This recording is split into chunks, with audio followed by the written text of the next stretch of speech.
जय हिंद दोस्तों, कैसे आप सभी लोग। आप सभी लोगों का एक बार फिर से स्वागत है आपके अपने YouTube चैनल जिसका नाम है कुमार कॉन्सेप्ट। चलिए शुरू करते हैं भाई। चलिए दोस्तों, हम लोग चलते हैं अपने क्वेश्चन नंबर 14 की ओर। आपसे कह रहा है कि एक पुस्तिका जिसके पन्ने सामान्य रूप से हैं, पहले पन्ने की संख्या 1 से प्रारंभ करते हुए अंकित हैं। इस पुस्तिका से एक पन्ना फाड़ लिया जाता है। बचे हुए पन्नों पर अंकित पृष्ठ संख्याओं का योग 195 है। यानी कि आपको 1 से लेकर के और एक नंबर है जो आपको नहीं पता और वही आपको ज्ञात करना है। और क्या रहा है, जैसे मान लिया हमारे पास 50 पेज की एक किताब है। उस 50 पेज की किताब है, अगर हम सभी को जोड़ें 1 से लेकर 50 तक, तो उन सभी का योग कुछ ना कुछ आएगा। लेकिन कह रहा है कि उसमें से हमने एक पेज फाड़ लिया है, यानी कि उस पेज में हमारे पास में दोनों तरफ नंबर होंगे, तो वो नंबर इसमें मिसिंग है। तो वो नंबर क्या होंगे? तो पहले तो हमें ऐसा पता करना होगा कि किताब कितने पेज की है। तो उसके लिए या तो आप एज्यूम कर सकते हो, अदरवाइज एक्स मान के करोगे। लेकिन एक्स मान के करोगे तो सवाल लेंदी हो जाएगा भाई। चलिए हम कराते हैं भाई, देखते हैं कैसे नहीं होगा। ठीक है, कह रहा है भाई आपसे 195 आपको टोटल है, यानी कि 1 से लेकर लगातार संख्या है। तो इसका मतलब क्या हुआ कि ये नेचुरल नंबर हैं। तो 1 2 3 4 डैश। तो यार आप हम बता सकते हो भाई कि सम ऑफ नेचुरल नंबर क्या होता है, प्राकृतिक संख्याओं का योग क्या होता है भाई। आप कहोगे सर n प्लस के 1/2 कह दोगे तो ठीक है, नहीं कहोगे तो देख लीजिए भाई। ये होता है हमारे पास में सम ऑफ नेचुरल नंबर। अब इसमें हमें यही नहीं पता है कि हमारे पास n की वैल्यू क्या है, तो हम इसमें एज्यूम करेंगे कि जिनको सम करने पर 195 के आसपास पहुंच जाएं, यानी कि उससे कुछ ऊपर, क्योंकि पेज भी तो फाड़ने हैं, उतना कम करना होगा हम लोगों को कि 95 हो जाए। तो आपने एज्यूम किया कि सर मान लेते हैं कि हमारी बुक है वो है 10 पेज की, यानी कि 1 2 3 10। तो इनका मतलब है सम कितना हो जाएगा 10 11/2, यानी कि 5 चांस 55। इनका सम तो 55 ही हुआ है और आपको सम कितना दे रहा है 195, यानी कि इससे तो काफी ज्यादा है अभी। तो अब हम लोग क्या एज्यूम करेंगे उसके आसपास पहुंचने के लिए 20 एज्यूम कर लेते हैं। तो 20 करने पर आपने देखा 1 2 3 एंड डैश 20। तो इनका सम क्या हो जाएगा भाई 20 × 21/2, यानी कि 10 चांस। तो ये कितना हो गया भाई 210। ये तो आ गया सर, क्या बात है, उसके आसपास आ गया। अब इसमें उसने कहा है कि नहीं हमारे पास बस इतना ही सम है, तो कम कितना हो गया उसके पास में जरा बताना 15। और 15 क्यों हो गया? क्योंकि एक पेज फट गया है भाई। और वो पेज कौन सा हो सकता है? ऐसे कौन से दो नंबर हैं लगातार जिनको ऐड करने पर 15 हो जाए? तो आप तुरंत बता दोगे भाई सर 7 और 8। तो पेज कौन सा फटा भाई हमारा 7 और 8। आप कहोगे सर ये तो तुक्का लग गया, जो कि हमारा सेकंड टाइम में आ गया। अगर नहीं आता तब क्या करते भाई? ये यूपीएससी है, एसएससी नहीं है, ठीक है ना। इसे कैलकुलेशन अधिक पसंद नहीं है। ये चाहता है कि स्टूडेंट सिर्फ और सिर्फ प्रयास करे। पहले सवाल में हमने आपको क्या बताया था, जो प्राइम नंबर थी आपसे सिर्फ और सिर्फ प्रयास मांग रहा है। वो आपसे ये नहीं कह रहा कि आप कैलकुलेटर कीजिए, आप सिर्फ कोशिश की आपको आंसर मिलेगा। और यही एक रणनीति है यूपीएससी को हराने की। कभी ये मत सोचना कि हम मैथ के मास्टर बन के जाएंगे उसमें। सिर्फ और सिर्फ आपको क्वेश्चन से टकराना है, वो आए या ना आए। और ये हमारी गारंटी है कि 2 लाइन के बाद में आपका आंसर 101% आ जाएगा। ठीक है, आप कहोगे सर 21 क्यों नहीं माने, 22 क्यों नहीं माने, 19 क्यों नहीं माने? क्योंकि हम लोग जानते हैं, जैसे वो बचपन में खेला है ना 10 20 30 40 चोर निकल के भागा, तो माइंड में सिंपल सा नंबर आता है 10 20, ये आसान होते हैं। और सर 21 पे जरा 21 आप 21 देख लेते हैं भाई। अगर आप 21 लेते सपोज डेट, तो 1 2 3 डैश 21 × 22/2, 11 चांस, और 11 से 1 और 23 इतना हो जाता है आपका। तो सर 195 माइनस कर दीजिए, माइनस करोगे तो 6 हो जाएगा एंड 3। ओके, इतना आपके पास बचेगा, है ना। अब आप बता सकते हो कौन सी दो संख्याएं हैं लगातार जिनको सम करने पर 36 हो जाए। कोई इवन नंबर है भाई, ऐसी कोई दो लगातार संख्याएं हो ही नहीं सकती हैं जो पूर्ण संख्याएं हों, इसलिए 21 नहीं होगा। आप 19 करके देख लीजिए, 19 इंटू 20/2, 2 से 20 10 चांस 190, ये तो उससे भी कम रह गया। क्लियर? तो आप सिर्फ और सिर्फ कोशिश कीजिए और आपके प्रत्येक सवाल सॉल्व होंगे। बस आपको सिर्फ बेसिक आना चाहिए। यूपीएससी का कहना ही है कि उसे सिर्फ क्या चाहिए, जीएस। अब कुछ लोग समझते हैं जीएस का मतलब होता है हिस्ट्री पॉलिटी, लेकिन नहीं, जीएस जनरल स्टडी। आपने अब तक जितने भी सब्जेक्ट पढ़े हैं या देखे हैं या सुने हैं, उन सभी सब्जेक्टों के बारे में आपको जनरल स्टडी यानी कि ऊपर क्रीम आपको पता होनी चाहिए। उस सब्जेक्ट का बेस पता होना चाहिए, बेसिक नॉलेज होनी चाहिए, डीपली नहीं, बेसिक। तो मैथ भी उसी में आ जाता है। तो मैथ में भी उसको सिर्फ और सिर्फ आपसे बेसिक नॉलेज चाहिए। क्लियर? और बेसिक नॉलेज तो आपकी हो गई, और साथ में आपको टकराने की हिम्मत चाहिए कि आप उन सवालों से टकरा सको। निर्मत लोग स्टूडेंट्स होते हैं, देखकर छोड़ देते हैं कि पता नहीं कैसे होगा ये। आपको उस सवाल उसमें टाइम तो होता ही नहीं है। Practice, confidence. ठीक है, चलिए चर्चा बहुत हो गई दोस्तों। तो क्वेश्चन नंबर 15 आप देख सकते हो, आपको एक विन्यास दिया जा रहा है, यानी कि फिल इन द ब्लैंक भरना है। A B and blank.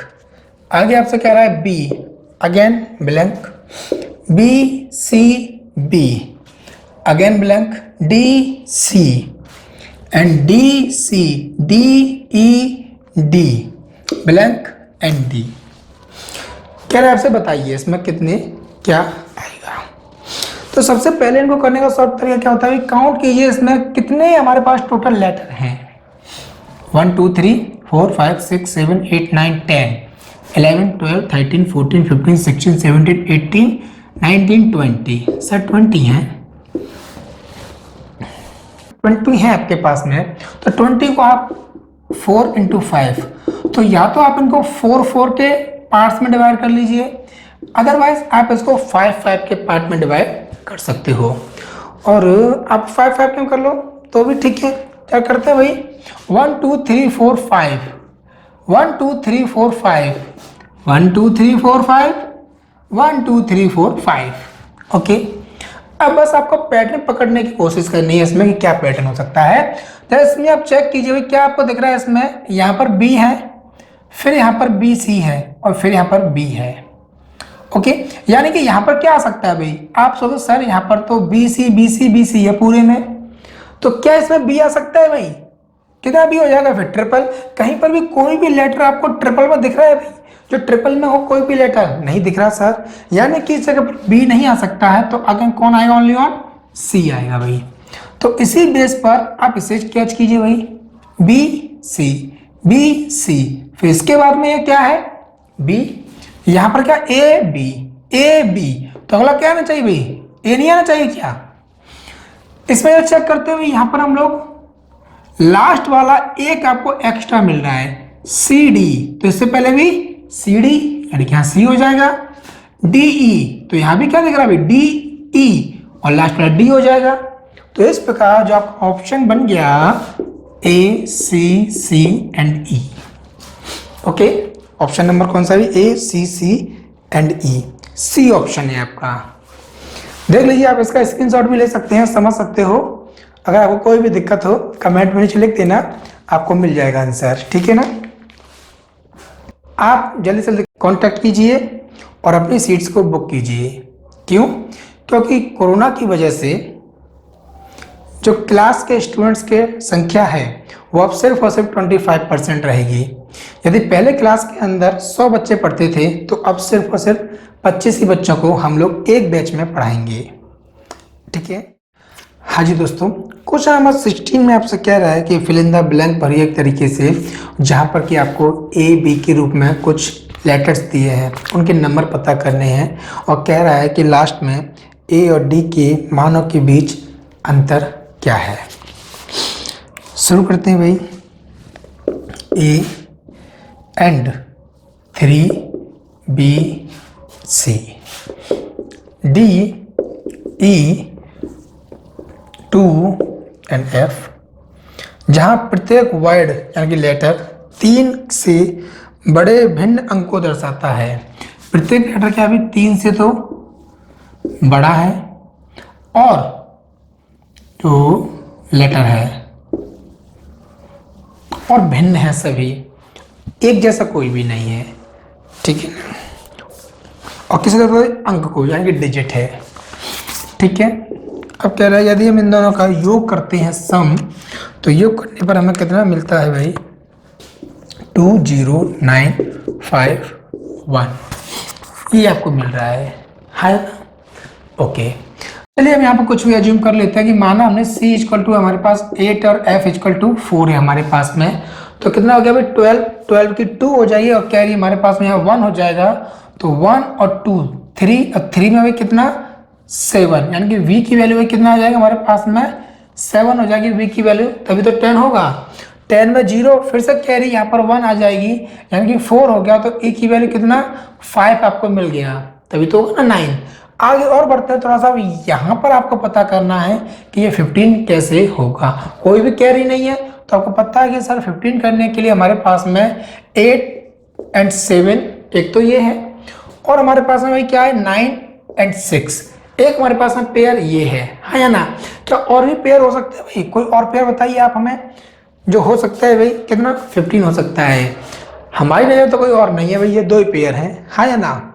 Okay, अब आप कहोगे कि सर हम इस वाले पेयर को लेते हैं, अगर हम इसको लेते हैं तो आप देख सकते हो कितना आ चुका है यहाँ पर C की वैल्यू हम 8 रख चुके हैं। आप कहोगे सर इसको चेंज कर दे, तो जैसे कि हमने तो माना है ना, अगर हम यहाँ पर 9 कर देते हैं और यहाँ 3 कर देते हैं तो कैसा रहेगा, तो ऐसा रहेगा। उसने कहा था कि जो हमारे पास में कोई भी लेटर है वो 3 से ग्रेटर देन है भाई, तो हम यहाँ 3 नहीं रख सकते हैं।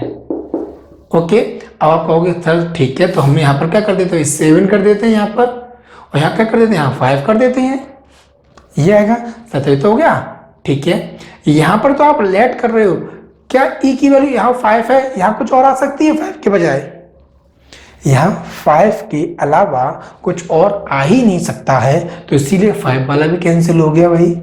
और क्या कर सकते हो सर, फिर तो हम यहाँ पर क्या कर सकते हैं 9 हो गया सर 6 कर दें, तो यहाँ कितना करोगे 6 सर 6 ही कर दें। तो क्या ये दोनों सेम टू सेम लेटर हैं, तो आपने सेम टू सेम डिजिट ले ली, नहीं है ना, तो सर ये भी नहीं हो सकता है। फिर क्या हो सकता है, फिर आप कुछ भी कर लीजिए, वापस इधर की तरफ चलने लगोगे। इसीलिए ये तो हमारा फिक्स है भाई कि ये 8 एंड 4 ही होना है, और अगर C की वैल्यू यहाँ पर 8 हो चुकी है तो A की वैल्यू यहाँ पर 8 नहीं हो सकती, तो फिर एक ही पेयर बचता है, वो क्या है 9 एंड 6 का। तो इस प्रकार हमारे पास में जो इनका डिफरेंस आ गया वो कितना हो गया भाई 3। Got it. तो ऑप्शन नंबर कौन सा हो जाएगा, C वाला, थर्ड ही ऑप्शन हो जाएगा आपका। तो उम्मीद है सर सवाल समझ में आ गया होगा, अच्छे से हमने एक्सप्लेन करने की कोशिश की है। अगर नहीं आया तो वीडियो को बैक कीजिए और एक बार फिर से देख लीजिए, ठीक है ना। हाँ जी दोस्तों, तो आप देख सकते हो आपका अगला क्वेश्चन है एवरेज से। आपको कह रहा है लड़कियां अंग्रेजी में माध्य प्राप्त इतना है, हिंदी में इतना है, लड़कों का इतना है और हिंदी में इतना है, कुल माध्य प्राप्तांक इतना है और इतना है। सिंपल सा है भाई। तो भाई क्या करना चाहेंगे हम लोग, इसमें आपको एक टेबल बना के दी जा रही है जिसमें आपको क्या जा रहा है, पहले गर्ल्स एंड बॉयज, और आपको नीचे दिया जा रहा है टोटल एवरेज माध्य का प्राप्तांक। इंग्लिश में कितना है, इंग्लिश में 9 एंड 8, और यहाँ पर इंग्लिश के साथ में हिंदी में कितना दिया जा रहा है 8 एंड 7। ओके, नीचे आपको एवरेज दिया जा रहा है। हम मान लेते हैं कि हमारे पास में गर्ल्स कितनी है भाई P हैं और बॉयज़ कितने हैं Q हैं। ओके, तो इनका सम कितना हो जाएगा भाई, किस भाग का, ओनली और इंग्लिश का। अगर ये एवरेज है और ये टोटल नंबर है तो नंबर इंटू एवरेज क्या कहलाता है भाई, सम, हाँ या ना। तो भाई कितना हो जाएगा यहाँ से 9P और ये कितना हो जाएगा भाई 8Q। तो हमारे पास में ये आ गया सम आ गया। लेकिन एवरेज इक्वल टू होता क्या है, average equal total sum upon total number. Average हमें जो दिया जा रहा था अभी, तो कितना दिया जा रहा है 8.8, तो 8.8 इक्वल सम कितना है 9p प्लस के 8q अपॉन टोटल नंबर कितना हो जाएगा भाई p प्लस के q, है ना। लग रहा होगा लेंथी है, लेकिन ये यूपीएससी है। यूपीएससी के लिए आपको बेसिक समझना होगा। हम तो एज ए टीचर आपको ये सवाल 30 सेकंड में करा देंगे, लेकिन आपको सीखना है ना। आपको आंसर तो मैच करने नहीं है कि हमें अपना आंसर मैच करने हैं, वो तो आप लगभग 6 महीने पहले ही आंसर मैच कर चुके हो, काफ़ी कुछ होंगे आंसर की आ गई होगी। क्लियर? अगर सीखना चाहते हो तभी आप ये वीडियो अच्छे से देखकर समझ सकते हो। तो यहाँ से सॉल्व करना, मल्टीप्लाई करोगे तो कितना हो जाएगा, यहाँ मल्टीप्लाई आप शॉर्टकट कर सकते हो। 8.8p प्लस 8.8q इक्वल के 9p प्लस के 8q। अगर आप यहाँ से माइनस करोगे तो देखिए भाई p इधर है ना, और ये इस साइड में, तो 0.8q बाकी बचेगा, इधर ये जाएगा तो क्या बचेगा 0.2p, है ना। तो q upon p equal 0.2, 0.8 point से पॉइंट यानी कि 1/4। ये क्या आ गया आपके पास में, नंबर आ गए भाई किसके, गर्ल्स के एंड बॉयज की। अगर गर्ल्स हमारे पास में कितनी है भाई, गर्ल्स से हमारे पास में 4, देन बॉयज कितने हैं भाई 1, ये हमने बॉयज माना था, है ना, क्यू को, और ये गर्ल्स। चलिए भाई अब हमारे पास में यहाँ पूछ रहा है कि x की वैल्यू क्या होगी, तो आप बता सकते हैं कि इसका सम कितना हो जाएगा। अगर हम देखते हैं तो इसका सम हो जाएगा भाई, गर्ल्स कितनी है आपके पास में, गर्ल्स हैं ये बेस वाली 4 है, तो यहाँ 4 रखोगे तो 4 ये 32 और बॉयज है 1 यानी कि 7, तो सम कितना हो जाएगा भाई 39। बट एवरेज कैसे ज्ञात करते हैं भाई, total sum of number and sum of total number and base में क्या जाएगा भाई, टोटल हमारे पास में कितने लोग हैं 5, तो आपने डिवाइड दिया 7.8 आपका आंसर हो जाएगा, यानी कि ऑप्शन नंबर मिलता है हम लोगों को, ए ऑप्शन मिल जाएगा। क्लियर? तो चलिए भाई दोस्तों देखते हैं हम लोग अपना नेक्स्ट क्वेश्चन, जो कि आपको दिया जा रहा है ब्लड रिलेशन, यानी कि खूनी रिश्ता आपको दिया जा रहा है। क्वेश्चन कह रहा है कि एक परिवार की 2 पीढ़ियां हैं, पीढ़ियां बीबियां नहीं, 2 पीढ़ियां हैं, 2 पीढ़ियों के 6 सदस्य हैं, 6 मेंबर हैं, P Q R S T and U। U P की पुत्री है, डेटा मिलना शुरू हो गया भाई। जो U है वो P की भाई क्या है, P की पुत्री है, यानी कि माइनस, और पुत्री इसलिए बेस में है। ठीक है जी सर, और क्या कह रहे हैं आगे, पुत्री है, Q R की सास है। अब R होगा भाई हमारे पास में, और R की सास कौन है, Q है, तो कहाँ भाई 2 ही पीढ़ियां हैं, तो सास इसके ऊपर ही जाएगी भाई, पीढ़ी तीसरी तो है ही नहीं है, यानी कि Q क्या बन गई, सास। लेकिन उसके लिए इसका एक पति तो होना चाहिए, है ना, और यहाँ पर ये बहू रानी है, तभी तो सासू माँ बन के तैयार होंगी Q। यहाँ तक ये हो गया। आगे कह रहा है T अविवाहित है, T जो है हमारे पास में उसकी शादी नहीं हुई है, अविवाहित है, पुरुष है, ठीक है, और S एक पुरुष है। यहाँ पर आपको डेटा मिल रहा है कि S भी पुरुष है, तो भाई पुरुष हमारे पास में, महिलाएं कौन कौन है क्लियर, एक तो ये हो चुकी है और एक 2 महिलाएं हो चुकी हैं, क्लियर। अगर ये महिला है और ये भी ऊपर जनरेशन है तो इनकी शादी हुई होगी 101%, तो ये भी भाई मेल है हमारे पास में, तो एक मेल ये रहा और एक मेल ये रहा और एक मेल एस है। और तो फिर क्लियर ही है भाई कि यार तो भाई वाइफ ही होगी। कुछ लोग सोच रहे होंगे कि सर सासू माँ तो एक लड़के की भी तो हो सकती हैं, लेकिन अगर ये सासू माँ है तो ये ससुर जी होंगे भाई, प्लस अगर ये ससुर जी हैं टी भी है भाई, लिख के दिया मेल है, और एस भी मेल है, 3 तो मेल वैसे ही हो गए। फिर तो क्लियर दिख रहा है ना कि ये तीनों लेडीज होंगी, कोई 3 मेल है और 3 फीमेल है या ना। तो इसी बेस पर अब हमारे पास कौन सा व्यक्ति बचता रहा, सिर्फ और सिर्फ एस ही बच रहा है भाई, जो कि इस पोजीशन पर आ जाएगा और कोई भी नहीं। उसके बाद 2 अनमैरिड हैं, हो गए भी 2 अनमैरिड, है ना। तो पूछ रहा है आपसे, बताइए निम्नलिखित में से कौन सा सही है। आर यू का पति है, नहीं। आर एस की पत्नी है, आर एस की पत्नी है, हाँ जी भाई ये सही है। क्लियर।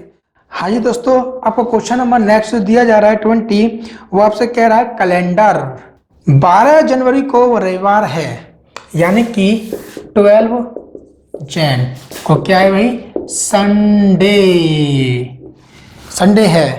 तो निम्नलिखित में से कौन सा सही है। 4 ऑप्शन दिए जा रहे हैं। ऑप्शन नंबर फर्स्ट कह रहा है भाई कि 15 जुलाई को उसके अनुसार कुछ है, और वो क्या है, रविवार है 15 जुलाई को। यदि वर्ष एक अधिवर्ष है, अधिवर्ष का अर्थ होता है लीप ईयर है। ऑड डे का नाम सुना है ना, जो हम लोगों ने क्लास में पढ़ा था ऑड डे। ऑड डे का मतलब ये होता है कि जो भी आपका टोटल डेज हैं 1 वीक, एक सप्ताह के अलावा जो बाकी बचेंगे वही आपके ऑड डे कहलाएंगे। जैसे कि अगर 10 हैं तो 10 में एक सप्ताह आपने निकाल दिया, बाकी बचे 3, this is a odd day. विषम संख्या नहीं, 1 3 5 7 9 वो नहीं, ऑड डे होता है जो एक्स्ट्रा बचते हैं। जैसे अगर हम बात करें 15 दिन में कितने ऑड डे होंगे भाई, आपके कितने वीक निकल गए, 2 वीक 14 डेज, कितना बाकी बचा रिमाइंडर 1, तो this is a odd day, है ना। तो अगर हम आपसे बात करें जनवरी, जनवरी में कितने दिन होते हैं टोटल, सर 31 होते हैं। तो 31 में ऑड डे कितने हो जाएंगे भाई, 28 तक 7 7 7 7, 4 वीक गए, तो कितने बाकी बचे 3, तो यही तो आपके ऑड डे है ना। फरवरी में भाई कितने होंगे, अब फरवरी डिपेंड करेगा अधिवर्ष है कि नहीं है। अधिवर्ष होगा, लीप ईयर होगा तो वो 29 की होगी, अदरवाइज 28 की। 28 में एक भी ऑड डे नहीं होगा और 29 में 1 हो जाएगा। क्लियर। चलिए अब आपको ये सवाल अच्छे समझ में आ जाएगा। चलिए भाई हम लोग पता करते हैं कि ऑड डे कितने होंगे 12 जनवरी से लेकर के 15 जुलाई तक। तो बता सकते हो आप 12 जनवरी से लेकर 31 जनवरी तक कितने दिन बच हो गए भाई, 12 से 20 तक 8 उधर हो गए, 10 ये हो गए भाई 18, और 1 31 वाला 19 दिन हो गए। तो 19 में कितने ऑड डे बाकी बचे, आपको सर 14, 14 के बाद बचे 5, ठीक है भाई आपने 5 लिख लिए। प्लस फरवरी में कितने है भाई, क्योंकि उसने कहा है अधिवर्ष है, लीप ईयर है, यानी कि 1 हो जाएगा फरवरी में। मार्च में कितना हो जाएगा भाई, 31 का होता है तो 3 मार्च, फिर April and May and June and July. तो जुलाई में इस बार हम कितना लेंगे भाई, 15 आपको दिया जा रहा है, तो 15 का मतलब हो जाता है आपका 1, और आप ऐड करोगे तो ऐड करने पर कितना हो जाएगा, ये हमारे पास में ये हो गया पूरा 7, तो ये पूरा कट जाएगा, एंड ये भी हो गया हमारे पास 7, ये भी कट जाएगा, सिर्फ 3 आपके पास में ऑड डे आएगा। और अब प्लस आप 3 करते हो उसके अंदर, तो कितना हो जाएगा भाई, संडे प्लस के 3, मंडे ट्यूसडे एंड वेडनेसडे। तो आंसर क्या मिल गया भाई हमें, वेडनेसडे हो जाएगा। और ये कह रहे हैं आपसे कि नहीं नहीं रविवार ही होगा, तो इसीलिए ऑप्शन नंबर 1 हमारा गलत हो जाता है। ऑप्शन नंबर बी में आपसे कह रहा है कि 15 जुलाई है, सेम टू सेम है। 15 जुलाई को उसने क्या कहा है आपसे, क्या है भाई 15 जुलाई को फिर से रविवार बोल दिया है। रविवार का ये पीछा नहीं छोड़ रहा है, इसको बहुत पसंद आ गया है रविवार, हर बार रविवार ले आता है।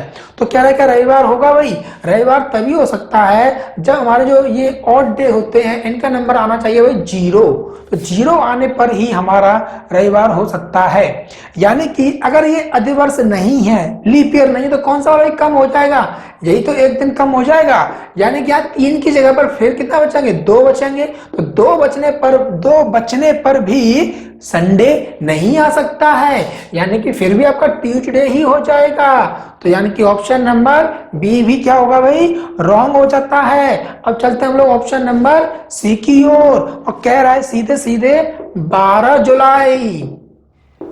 12 जुलाई कह दिया, यानी कि आप देख सकते हो इसकी अपेक्षा में कितने दिन कम है, यहाँ पर 3 दिन कम है यहाँ पर, हाँ या ना, 3 दिन कम है। अब साथ में कह रहा है कि ये 12 जुलाई है और वर्ष कैसा है, अधिवर्ष है, यानी कि लीप ईयर है। तो ये भी तो लीप ईयर था कि नहीं, हाँ या ना।